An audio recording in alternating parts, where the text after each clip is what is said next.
Hi மக்கா, எல்லாரும் எப்படி இருக்கீங்க? இன்னைக்கு விடிய காலையிலே எந்திரிச்சு நான் புத்தா டிஎன்பிஎஸ்சி புக் படித்ததை நீங்கள் ஆல்ரெடி ப்ரீவியஸ் வீடியோவில் பார்த்துருப்பீங்க.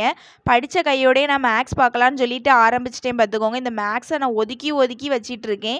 இனியும் ஒதுக்கி வச்சா அப்புறம் அவ்வளோதான், நாளே கிடையாது. இனி பார்க்க ஆரம்பித்து தான் ஆகணும், எவ்வளோ கஷ்டப்பட்டுனாலும். அதை இன்னையிலேருந்து பார்க்கலான்னு சொல்லிட்டு நான் பார்த்துட்டேன் பார்த்துக்கோங்க ஒரு வழியாட்டு. நான் போன குரூப் 4 ப்ரிப்பேர் பண்ணும்போதே பார்த்தீங்கன்னா மேக்ஸுக்கு நான் நோட்ஸ் எல்லாம் எடுத்து வச்சுட்டேன் பார்த்துக்கோங்க. அந்த எடுத்து வச்ச நோட்ஸை பார்க்கறதுக்கு தான் எனக்கு இப்போ இவ்வளோ வலி வலிக்குது. இதுக்கு மேலே இந்த மேக்ஸை ஒதுக்கி வைக்க முடியாது பார்த்தீங்களா? அதான் காலையிலேயே எழும்பி நான் வந்து புத்தாவை படித்து முடிச்சுட்டேன். முடித்த கையோட மேக்ஸையும் எடுத்தாச்சு. எடுத்து ஒரு 4 மணி வரைக்கும் அசையவே இல்லை பார்த்துக்கோங்க. ஃபுல்லாகவே நான் மேக்ஸ் தான் பார்த்துட்டு இருந்தேன்.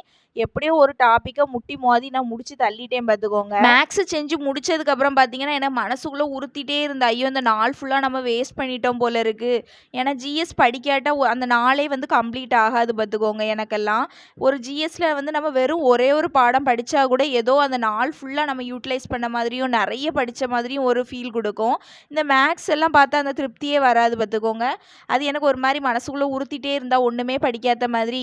சரின்னு சொல்லிட்டு 5 மணிக்கு மேலே படிக்கலான்னு சொல்லிட்டு நான் 5 மணிக்கு மேலே தான் அதுக்கப்புறம் படிக்கவே ஆரம்பித்தேன். ஜிஎஸ் படிக்க ஆரம்பித்தது என்னமோ ஜிஎஸ் தான் படிக்கலான்னு வந்தேன். அதுக்கப்புறம் நினச்சேன் சரி 10th தமிழ் ரொம்ப நாளாக அப்படியே படிக்காமல் வச்சுருக்கேன், அதை ஒரு ரிவிஷன் விட்டுட்டு அதுக்கப்புறமா வந்து ஜிஎஸ் படிக்க ஆரம்பிக்கலான்னு சொல்லிட்டு ஃபஸ்ட்டு இன்றைக்கி நான் 10th தமிழ் தான் படிக்க ஆரம்பித்தேன் பார்த்துக்கோங்க. 10th தமிழ் பார்த்தீங்கன்னா நான் சிலபஸ் வைஸ் தான் படித்தேன், ஃபுல் புக்கெல்லாம் படிக்கலை. சிலபஸ் வைஸ் எதெல்லாம் உண்டோ அதெல்லாம் மட்டும்தான் படித்து விட்டேன். போன குரூப் 4க்கு நான் ஃபுல் புக்கையுமே தரவாக படிச்சிருந்தேன். இப்போ இந்த சிலபஸ் மாற்றினால சிலபஸ் மட்டும் எங்கெல்லாம் இருக்குங்கிறத நான் ஆல்ரெடி நோட் பண்ணி தான் வச்சுருக்கேன். அதுபடி நான் படிச்சுட்டேன் பார்த்துக்கோங்க. 10th வந்து சிலபஸ் படி நம்ம படிக்கிறதுனால ரொம்ப ஒன்றும் கஷ்டமாக இல்லை, சட்டு சட்டுன்னு முடிஞ்சிட்டு பார்த்துக்கோங்க. ஒரு 5 மணிக்கு ஆரம்பித்தது ஒரு 6 6:30க்கெலாம். என்னோட கமெண்ட்ஸில் ஒருத்தங்க கேட்டிருந்தீங்க, ஆல்ரெடி நீங்கள் வந்து new and old Tamil book ஃபுல்லாக படிச்சிருக்கீங்களா அப்படின்னு கேட்டிருந்தீங்க. நான் பார்த்தீங்கன்னா ஆல்ரெடி வந்து படித்து முடிச்சிட்டேன் பார்த்துக்கோங்க. நான் போன குரூப் 4 எழுதுனேன் பார்த்தீங்களா, அதுக்காகவே 6th to 12th நான் ஆல்ரெடி முடிச்சு தான் வச்சுருந்தேன். நான் அப்போவுமே வீட்டிலேருந்து தான் படித்தேன். இப்போ எப்படி படிக்கணும் இதை போல் தான் வீட்டிலேருந்து தான் படிச்சுட்டு இருந்தேன். போன குரூப் 4 தான் எனக்கு ஃபஸ்ட் அட்டெம்ப்ட் அப்படிங்கிறதுனால எனக்கு எந்த ஒரு எக்ஸ்பீரியன்ஸுமே கிடையாது. வீட்டிலேருந்து எப்படி படிச்சுட்டு போனனோ அப்படியே அங்கே போய் எழுதுனேன். எப்படி கொஸ்டின் கேட்பாங்க எந்த ஒரு ஐடியாவுமே கிடையாது. யூடியூப்பில் நம்ம டெஸ்ட் போட்டு பார்ப்போம் தெரியுமா, அதுவும் அந்த டாப் 7 தமிழ்னு ஒரு சேனல் இருக்கும். அப்புறமா விவிடிஎன்பிஎஸ்சி அவங்களோட வீடியோஸில் தான் நான் ஃபுல்லாகவே டெஸ்ட் போட்டு பார்ப்பேன். டெஸ்ட் மீன்ஸ் எப்படின்னா சும்மா ரிவிஷனுக்காக அவங்க வீடியோ யூஸ் பண்ணிக்கிறது. மற்றபடி நான் வந்து எந்த ஒரு ப்ராப்பராக ஓஎம்ஆர் ஷீட்டில் வந்து டெஸ்ட் அட்டன் பண்ணது எதுவுமே கிடையாது. பிளாங்காக படிச்சுட்டு போய் அப்படி எழுதுனது தான்.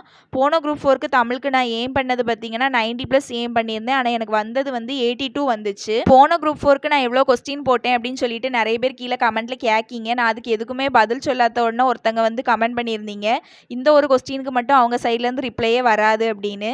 நான் ரிப்ளை பண்ணக்கூடாதுன்னெலாம் எனக்கு எண்ணமே கிடையாது பார்த்துக்கோங்க. ரிப்ளை பண்ணாததுக்கு காரணம் என்னென்னா நான் ஒன்றும் அந்த அளவுக்கெல்லாம் மார்க்கு கொஸ்டின் போடலை பார்த்துக்கோங்க. அதனால தான் நான் உங்கள்கிட்ட வந்து ஷேர் பண்ணலை. கொஞ்சம் எனக்கு குறைச்சலாக இருக்குது, அதனால தான் நான் சொல்லாத. நான் பார்த்தீங்கன்னா ஒரு 135லேருந்து ஒரு 145 கொஸ்டின்குள்ளே போட்டிருந்தேன் பார்த்துக்கோங்க.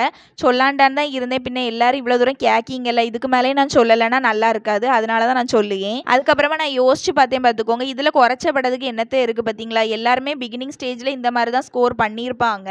எல்லாருமே எடுத்த உடனே அம்பானி ஆக முடியாது பார்த்தீங்களா, அதனால் நம்ம ஃபஸ்ட்டு பிகினிங்கில் எல்லாருமே இந்த மாதிரி தான் ஸ்கோர் பண்ணுவாங்க.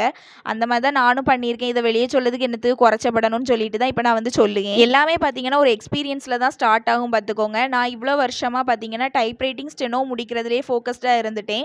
இப்போ தான் இந்த டிஎன்பிஎஸ்சி அப்படிங்கிற ஃபீல்டுக்குள்ளாலே நான் வந்திருக்கேன். அதுவும் புக்கை திறந்ததே நான் இப்போ இந்த போன குரூப் 4க்காக தான். போன குரூப் 4க்கு எவ்வளோ கொஸ்டின் போட்டேங்கிறத உங்ககிட்ட ஷேர் பண்ணியாச்சு. வேறு ஏதாவது கொஸ்டின் என்னை பற்றி கேட்குறதா இருந்தாலும் கேளுங்க, நான் ஆன்சர் பண்ணுறேன். 10th தமிழ் முடித்த கையோடே பார்த்தீங்கன்னா ஜிஎஸும் படிக்க ஆரம்பிச்சிட்டேன். இந்த வீடியோ ரொம்ப லாங் ஆகிட்டு, அதனால் நான் நெக்ஸ்ட் வீடியோவில் உங்ககிட்ட அதை நான் ஷேர் பண்ணேன். தோல்வியே வெற்றிக்கு முதற்படி, அதனால் பழசை தொடச்சி போட்டுட்டு புது விஷயங்களுக்கு ஃபோக்கஸ் பண்ணலாம்.